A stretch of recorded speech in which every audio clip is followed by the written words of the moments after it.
Alhamdulillah, wassalatu wassalamu ala rasulillah wa ala alihi wa sahbihi wa man walah. Assalamu alaikum wa rahmatullahi ta'ala wa barakatuh. Après à peine un mois de la première vidéo qui a traité de l'anatomie utile de l'os temporal, maintenant me revoilà dans un second chapitre qui lui fait suite, qui va traiter de la radioanatomie utile, j'insiste sur l'utilité des choses, de l'oreille externe. Alors, pour commencer, une petite notion sur les techniques d'acquisition, TDM des rochers. Alors, est-ce que l'acquisition dans le plan orbitoméatal est nécessaire? Non, on est revenu là-dessus. Pourquoi? Parce que maintenant, avec les reconstructions multiplanaires, on peut reconstruire comme on veut, même si les images natives sont toujours meilleures que les images reconstruites. Paraît-il que le plan orbitoméatal augmente l'irradiation au niveau du cristallin. Donc, heureusement qu'il y a les reformations. Par contre, le petit champ de vue est exigé pour minimiser l'irradiation et ne focaliser que sur l'os temporal, précisément le rocher. L'acquisition va partir donc de la pointe des mastoïdes au toit des rochers. La pointe des mastoïdes, on entend par là le processus mastoïdien. Veillez à ce que le pitch ne dépasse pas 1. Je vous rappelle que plus le pitch est supérieur à 1, plus le pitch est élevé, plus vous perdez en résolution en minimisant l'irradiation, bien sûr. Mais comme nous, en imagerie du rocher, on a besoin de résolution, donc on favorisera un pitch inférieur à 1 avec des coupes très fines de l'ordre de 0,6 mm, vu que, juste à titre d'exemple, l'épaisseur platinaire du stapes est de l'ordre de 0,7 mm, est inférieure à 0,7 mm. Donc, si vous faites des coupes à 0,8 ou à 1 mm, vous ne pourrez pas mesurer l'épaisseur stapédienne. L'incrément et l'écart intercoupe doit être de l'ordre de 0,3 ou alors jointive ou de 0,5 mm. Le filtre de reconstruction que vous utiliserez devra être un filtre osseux, type sinus ou rocher au mieux si vous en avez, si vous en disposez. Et bien sûr, vous utiliserez les reconstructions multiplanaires. Alors, d'abord, une oreille est constituée de 3 compartiments. Le compartiment, vous avez le compartiment externe qu'on appelle l'oreille externe, qui est une sorte d'entonnoir qui va collecter les ondes acoustiques de l'environnement, les collecter et les acheminer, les conduire vers la membrane tympanique, d'où le nom de conduit auditif externe, puisque les ondes sont conduites via ce canal vers la membrane tympanique. Il y fait suite l'oreille moyenne, qui est le siège de la cavité tympanique, qui est constituée par la cavité tympanique, contient les oscillés, et dont le rôle sera de transmettre les ondes acoustiques mécaniques de l'extérieur vers l'intérieur, c'est-à-dire vers les organes sensoriels. Et enfin, nous avons l'oreille interne, qui est le siège des labyrinthes osseux, membraneux, les organes sensoriels de l'audition et de l'équilibre, et qui est le siège de passage de quelques structures nerveuses importantes, telles que le nerf facial et précisément le segment, la portion 1 du 7. Alors, on va se consacrer à l'oreille externe. L'oreille externe est constituée en fait de 2 structures anatomiques. La première, c'est le pavillon de l'oreille. Alors, qu'est-ce que le pavillon? La deuxième, c'est le conduit auditif externe. Qu'est-ce que le pavillon de l'oreille? Alors, le pavillon de l'oreille, c'est cette structure composée principalement de cartilage et dont les reliefs sont dessinés par des ondulations cartilagineuses dont la disposition va favoriser la collection des ondes acoustiques pour les acheminer vers le centre, qui est le conduit auditif, qui est le méa auditif externe. Alors, donc, ça va collecter tous les sons pour les conduire vers le canal auditif externe. Ces ondulations cartilagineuses vont répondre à une anatomie bien particulière dont il ne faudra pas apprendre par cœur, puisqu'on ne s'y intéresse pas trop en tant que radiologue, mais par contre c'est le genre d'anatomie dont il faudra garder une illustration en poche ou dans son smartphone, puisque on aura un jour affaire à ça. Moi, j'ai eu personnellement un cas où il y avait une fistule qui passait par là. C'était pas un kyste du 2e arc, c'était une fistule là qui passait en prétragien. Donc j'ai eu à décrire l'ensemble de ces structures anatomiques. Donc, nous avons en partie le pavillon de l'oreille, et en deuxième partie, nous avons le conduit auditif externe qui débute du méa auditif externe et qui se termine par la membrane tympanique. Ce conduit auditif externe est un canal qui est creusé non seulement dans du cartilage, mais aussi dans de l'os, principalement. Il va servir à la conduction des ondes sonores du milieu extérieur, c'est-à-dire du pavillon de l'oreille, vers la membrane tympanique. Alors, sur cette coupe sagittale, qu'est-ce qu'on voit? On voit le conduit auditif externe qui est creusé principalement dans de l'os. Et donc, puisqu'il est creusé c'est un canal qui est creusé dans quelque chose, que ce soit du cartilage ou dans de l'os, il a forcément des parois. Par quoi sont constituées ces parois? Elles sont constituées, il est entouré de 4 parois, dont la paroi antérieure, la paroi postérieure et le plancher du conduit auditif externe sont constitués par l'os tympanal. Souvenez-vous, l'os tympanal qui a la forme d'une gouttière et qui va constituer la paroi antérieure, le plancher et la paroi postérieure du conduit auditif externe, et un toit qui est constitué par la portion supraméatique ou susméatique de l'écaille temporale horizontale. Donc c'est cette portion qui va le séparer de l'encéphale et des méninges. Sur cette coupe, toujours sagittale, ici vous avez l'avant. En fait, juste une astuce, pour repérer l'avant de l'arrière dans des coupes sagittales, il faudra toujours regarder l'articulation temporomandibulaire. Lorsque vous voyez l'articulation temporomandibulaire, c'est que ça c'est l'avant et ça c'est l'arrière. Ok? Et la mastoïde donc en arrière. Sur cette coupe sagittale, on voit mieux la disposition de l'os tympanal qui va cerner le conduit auditif externe en avant, en bas et en arrière. Ok? Très bien. Ce canal, comme c'est un canal, c'est un conduit, il a un revêtement cutané.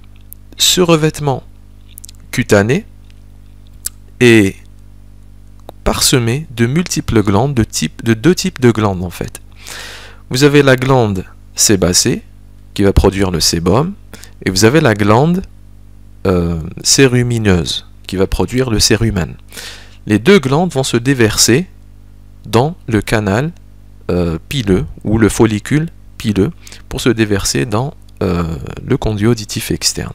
Alors pourquoi je parle de l'histologie, la composition histologique du revêtement cutané des conduits, du conduit auditif externe? Tout simplement parce que ça sera le lit de développement de plusieurs types de pathologies telles que le céruminome. Ici vous voyez un comblement tissulaire du conduit auditif externe qui s'avérait être un céruminome, et vous avez des kystes épidermoïdes par exemple, comme ici vous avez un comblement tissulaire avec des débris en son sein, et sans parler des carcinomes ou des carcinomes malpighiens tels que les épithéliomas basocellulaires, spinocellulaires, etc., qui sont principalement de diagnostic clinique et non pas radiologique, la radiologie faisant uniquement le bilan d'extension.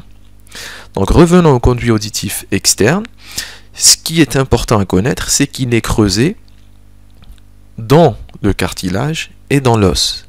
Et donc de ce fait, on va délimiter à ce conduit deux compartiments. Une portion externe, un tiers externe, qu'on appellera la portion cartilagineuse du conduit auditif externe, et les deux tiers internes, puisque délimités par de l'os, qu'on appellera la portion osseuse du conduit auditif externe. En imagerie, ça donne quoi? Ça donne sur les coupes coronales, ici c'est le haut, ici c'est l'extérieur, ici c'est le dedans, et ici c'est en bas. Vous pourrez toujours diviser votre conduit auditif externe. Vous avez ici le pavillon de l'oreille, le conduit auditif externe, vous avez la membrane tympanique, vous la voyez ici, un trait blanc. Vous pourrez les diviser en deux compartiments, un tiers externe qui est cartilagineux et un tiers interne qui est complètement osseux. Sur le plan axial également, vous avez ici c'est l'avant avec l'articulation temporomandibulaire, ici c'est le dehors avec le pavillon de l'oreille, ici c'est l'arrière avec la cavité mastoïdienne, et ici c'est le dedans avec la boîte intracrânienne, enfin le contenu intracrânien, et les vaisseaux, la jugulaire et la carotide, etc. Ici donc, vous pouvez diviser votre conduit auditif externe en deux, un tiers externe cartilagineux et un tiers interne, et deux tiers internes qui sont osseux. Maintenant, on ne peut pas parler d'anatomie d'un organe sans parler de ses rapports anatomiques. Quels sont les rapports anatomiques du conduit auditif ou de l'oreille externe. Alors ici, c'est des images reconstruction 3D que j'ai obtenues à partir d'une station d'un DICOM Viewer type Miriam qui est gratuitement téléchargeable sur mon PC. Ici, vous pourrez vous servir de vos reconstructions 3D par Tmol pour voir s'il n'y a pas d'anomalie du conduit du pavillon de l'oreille. Ensuite, vous utiliserez surtout, puisque vous êtes radiologue, on est radiologue, on utilisera les reconstructions osseuses 3D. Et là, ça va me donner ça. Ici, je peux identifier mon conduit auditif externe qui est délimité en arrière, en bas et en avant par ce qu'on appelle l'os tympanal. Je vois très bien qu'il est limité en haut par la portion supraméatique de l'écaille temporale horizontale, ici, et il est en rapport en avant avec l'articulation temporomandibulaire et en arrière avec le processus mastoïdien qui contient les cellules mastoïdiennes et juste en arrière et en dedans avec le processus sténoïdien. Ok, ça c'est en 3D. Ça pourra vous servir lors de processus osseux expansifs, etc. ou d'atrésie. En imagerie, qu'est-ce que ça donne? Ça donne ça en fait. En fait, en dedans, le conduit auditif externe ou l'oreille externe en dedans est limité par cette fine membrane qui peut être visible en scanner, qui est souvent visible en scanner et qu'on appelle la membrane tympanique et qui est toujours concave en dehors. Elle a une concavité qui regarde en dehors. Sur le plan coronal, on devine toujours cette membrane tympanique qui garde une concavité en dehors. Le conduit auditif ou l'oreille externe est limité en dedans par la membrane tympanique. En haut, on voit très bien que le conduit auditif est limité en haut par la portion horizontale de l'écaille temporale. Ici, c'est la portion verticale et ici, c'est la portion horizontale. Et c'est cette portion horizontale de l'écaille temporale susméatique qui va séparer le conduit auditif externe de la cavité intracrânienne, c'est-à-dire des méninges et de l'encéphale. Donc si vous avez une rupture, une érosion à ce niveau, votre patient pourra faire des méningites. Vous pourrez avoir des encéphalocèles, des méningocèles, des encéphaloméningocèles, etc. à ce niveau. Donc toujours regarder le plan coronal et explorer le conduit auditif externe. Sur le plan sagittal, qu'est-ce qu'on voit? On voit ici, on arrive à distinguer le conduit auditif externe qui est délimité en haut par, on a dit, la portion horizontale supraméatique de l'écaille temporale horizontale. Il est délimité en arrière par les cellules mastoïdiennes ou le processus mastoïdien et il est en rapport en avant avec l'articulation temporomandibulaire. Je vous ai dit toujours, reconnaître les coupes sagittales et l'orientation de la coupe sagittale par la position de l'articulation temporomandibulaire. Et enfin, les conduits auditifs externes représentés ici en rouge, en coupe sagittale et en coupe coronale, sont délimités en bas par cet espace glandulaire représenté par les glandes parotides ou l'espace parotidien. Donc il est cerné en bas et en avant par l'espace parotidien. Donc, voilà tout pour les rapports. Maintenant on va parler des principales pathologies qui touchent l'oreille externe. Bon, bien sûr, c'est les traumatismes. Les traumatismes, on ne va pas en parler puisque c'est un diagnostic facile. Il suffit juste de dire et de rappeler que le plan d'interprétation, le plan d'analyse idéal dans les traumatismes de l'oreille externe ou du rocher, de l'oreille externe principalement, c'est le plan sagittal qui nous permettra de très bien voir s'il n'y a pas de trait de fracture au niveau de l'os tympanal surtout et au niveau de la portion horizontale de l'écaille temporale. Donc toujours vérifier sur le plan sagittal à la recherche de lésions fracturaires. Le reste des pathologies qu'on va aborder brièvement, c'est les pathologies malformatives, à savoir les atrésies, les pathologies infectieuses, otite maligne externe ou nécrosante,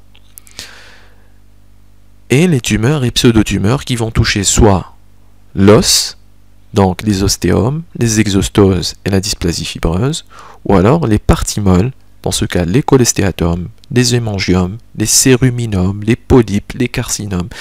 En fait, généralement, les lésions qui touchent, les pathologies qui touchent les parties molles, c'est surtout d'ordre clinique, le diagnostic est d'ordre clinique, voire histologique, et la radiologie est peu contributive dans ce qui est diagnostic. Par contre, elle joue un rôle très important dans le bilan d'extension des lésions.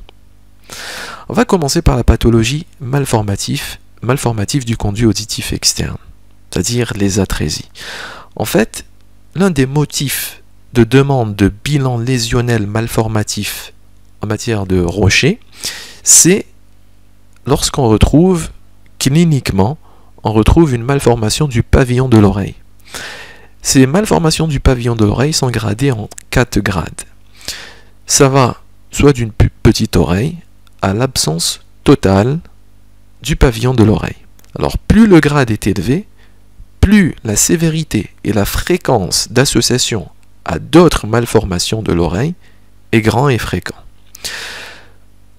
Donc, lorsque l'oreille est petite ou très d'architecture très modifiée, on parle de microtie, ça va du grade 1 au grade 3. Lorsque l'oreille, le pavillon de l'oreille est quasiment ou carrément absent, on parle d'anocie. Donc si vous recevez une demande dont le motif est microtie et anocie qui vous l'adresse pour un bilan malformatif, donc sachez qu'il s'agit de ça. Microtie, c'est ces 3 cas de figure, et l'anocie, c'est l'absence complète du pavillon de l'oreille. Et quel est l'intérêt d'un bilan lésionnel? On a souvent, très fréquemment, des malformations de l'oreille moyenne, du conduit auditif externe et de l'oreille interne associées avec les malformations du pavillon de l'oreille. Donc c'est systématiquement qu'on recherche un bilan malformatif.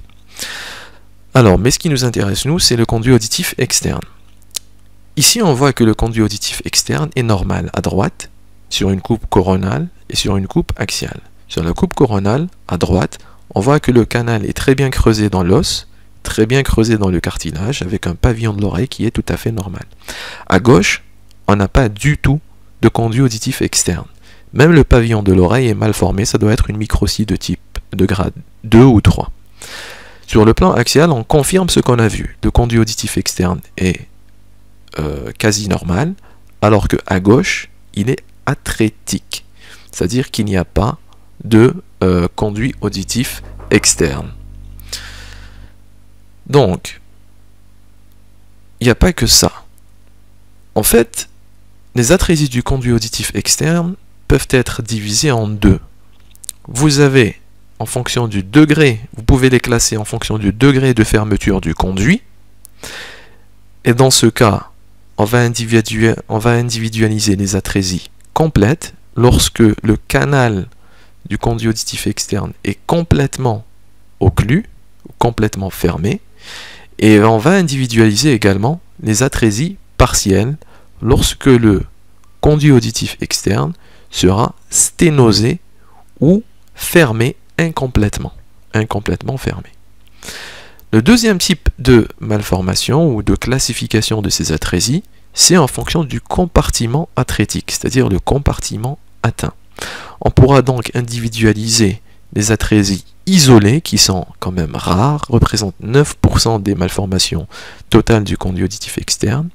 Ça veut dire quoi isolé? Ça veut dire que l'atrésie va toucher sélectivement soit la portion cartilagineuse, soit la portion osseuse.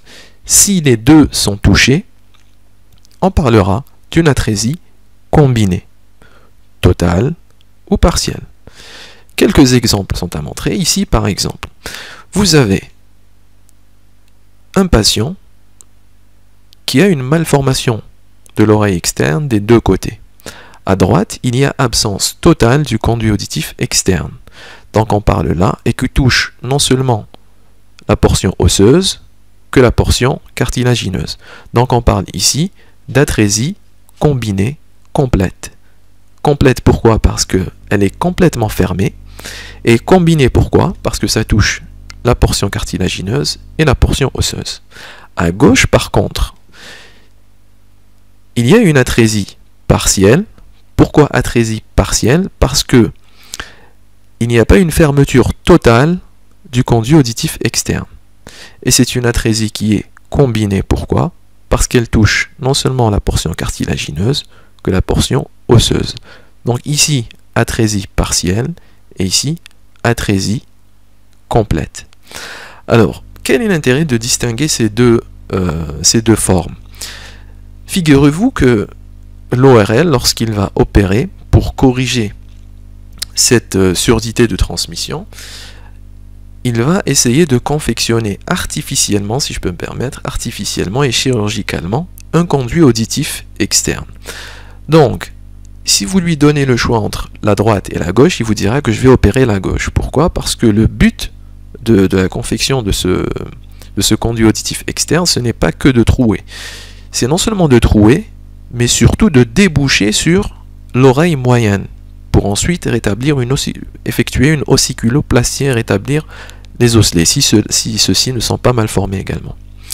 Donc, s'il n'a pas de guide, il devra faire effectuer des calculs, il devra se projeter dans l'espace, tridimensionnellement, pour pouvoir aboutir à la cavité moyenne, la cavité tympanique. Alors que lorsqu'il y a une atrésie incomplète ou partielle, il va se servir de guide, c'est-à-dire qu'il va se guider par ce conduit qui est préexistant. Donc il ne fera que élargir le conduit auditif externe pour aboutir à la cavité tympanique et fraiser légèrement la plaque atrétique. Ok? Donc ça c'est un point important. Ici, un second exemple qui est une atrésie complète combinée. Complète parce qu'il y a fermeture totale, combinée parce que ça intéresse la portion cartilagineuse et la portion osseuse. Ici par contre, c'est une atrésie complète, cartilagineuse, isolée. Pourquoi isolée? Parce que complète parce qu'il y a fermeture totale, et isolée cartilagineuse parce qu'elle ne touche que la portion cartilagineuse, alors que la portion osseuse du conduit auditif externe est parfaitement développée. Et on voit bien qu'elle est limitée par la membrane tympanique. Ici également, c'est une atrésie complète, cartilagineuse. Complète pourquoi? Parce que c'est totalement fermé, ça touche uniquement la portion cartilagineuse, mais le canal osseux, malgré qu'il soit comblé par du cartilage ou par du tissu, il n'en demeure pas moins qu'il est bien développé. Donc le chirurgien va se servir de ce canal pour se frayer un chemin et aboutir à l'oreille moyenne en fait. Donc c'est bon pour les causes malformatives. Maintenant, la deuxième cause principale, enfin pas par ordre de fréquence mais par ordre de gravité, il y a l'otite externe maligne, qu'on appelle aussi otite externe nécrosante. Alors c'est une pathologie infectieuse qui va toucher généralement les sujets immunodéprimés. Diabétiques, etc. C'est une infection qui est due au Pseudomonas. Alors, comment va se présenter cette otite externe nécrosante? Elle va se présenter sous forme d'une cellulite. C'est comme une cellulite, c'est un épaississement du revêtement cutané qui est diffus, global, mal limité. Et sa caractéristique, c'est qu'elle se rehausse en imagerie et elle est infiltrante. Alors, quel est le rôle du radiologue dans ces cas? C'est de faire le bilan d'extension, c'est-à-dire où va la lésion. Le scanner, par exemple, servira d'état des lieux osseux, servira à faire un bilan lésionnel osseux, alors que le bilan lésionnel des parties molles se fera principalement par IRM, puisqu'elle est plus sensible au rehaussement. Figurez-vous bien que en scanner, lorsque vous faites un scanner des rochers avec injection, même si vous faites un filtre mou, vous serez gêné par l'artefact de durcissement. Donc, pas mieux, rien de mieux que l'IRM pour l'exploration d'extension, pour le bilan d'extension des otites externes ou même pour le bilan d'extension des tumeurs. Donc ici, on va voir principalement, on va rechercher des érosions osseuses, la lyse mastoïdienne, l'envahissement du sinus ou la thrombose des sinus sigmoïdes et l'atteinte des espaces profonds de la face, etc. Le troisième type de pathologie, ce sont les exostoses. Qu'est-ce que c'est que les exostoses osseuses? Enfin, les exostoses, c'est une exostose osseuse. Ce sont de petites saillies excroissances osseuses qui apparaissent au niveau de la paroi antérieure ou postérieure de l'os tympanal et qui vont, à base sessile, et qui vont réduire la lumière du conduit auditif externe. Alors, ces exostoses, on appelle ça l'oreille du plongeur ou l'oreille des surfeurs. Pourquoi? Parce qu'elles sont dues à un contact prolongé avec de l'eau froide ou au froid, et avec le temps, ça va créer ces excroissances osseuses, cette hyper ostéoformation qui vont réduire peu à peu la lumière du conduit auditif externe, et elles ont comme particularité de se développer principalement au niveau de la jonction os et cartilage, portion osseuse et cartilagineuse du conduit auditif externe. Ici, on a une image caricaturale d'une exostose ou d'une oreille de surfeur.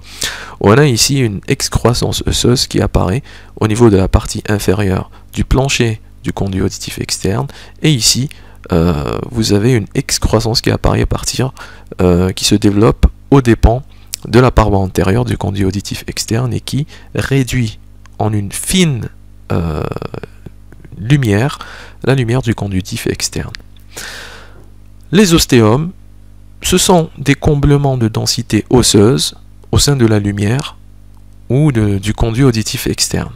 Densité osseuse qui est pédiculée, contrairement aux exostoses qui, elles, sont sessiles et à large base d'implantation. Les ostéomes, eux, non, ils sont pédiculés, ils comblent la lumière du conduit auditif externe. Ici, l'ORL ne verra qu'un comblement un comblement, il ne pourra pas explorer davantage, donc il aura besoin de votre aide pour avoir une idée de ce qui gêne.